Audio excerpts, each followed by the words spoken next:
পকেটের টাকা বাঁচাতে কিংবা কম দামে ভালো ফোন পেতে অনেকেই কেনেন পুরাতন ফোন, আর এই সেকেন্ড হ্যান্ড ফোন কিনেই পড়তে হয় মহা বিপদে।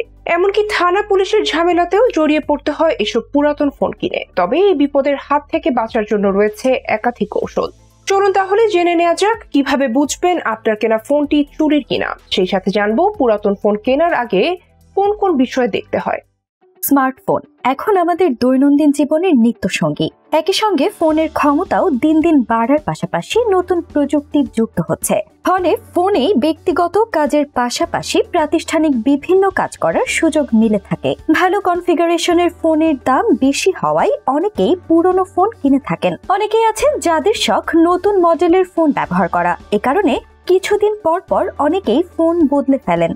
এদিকে যেহেতু নতুন ফোনের দাম অনেকটাই বেশি, সে কারণে অনেকেই সেকেন্ড হ্যান্ড ফোন কেনেন। পুরনো ফোনের দাম তুলনায় অনেকটাই কম, তবে এতে বিপদের আশঙ্কাও অনেক বেশি।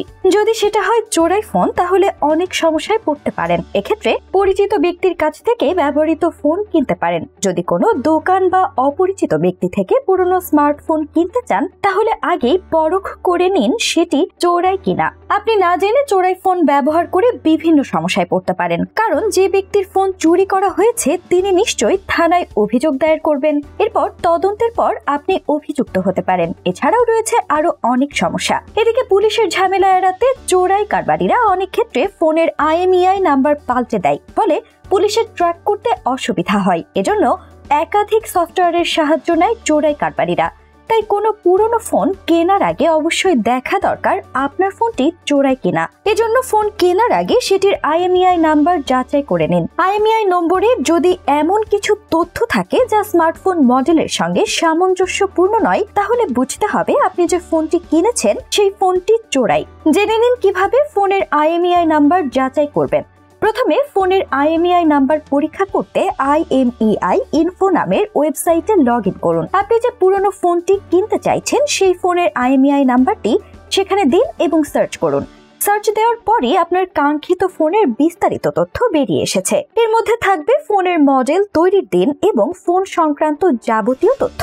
এছাড়া পুরনো ফোন কেনার ক্ষেত্রে আরো কিছু বিষয়ে সতর্ক থাকতে হয়। যেমন স্মার্টফোনের জন্য ব্যাটারি খুবই গুরুত্বপূর্ণ, তাই ফোনটির ব্যাটারি একবার চার্জ করলে কতক্ষণ ব্যবহার করা যায় তা পরীক্ষা করে দেখতে হবে। এজন্য ব্যাটারির ক্ষমতা জানার পাশাপাশি চার্জারের কার্যকারিতাও পরীক্ষা করতে হবে। ফোনে আপডেটেড অপারেটিং সিস্টেম রয়েছে কিনা তা দেখে নিতে হবে।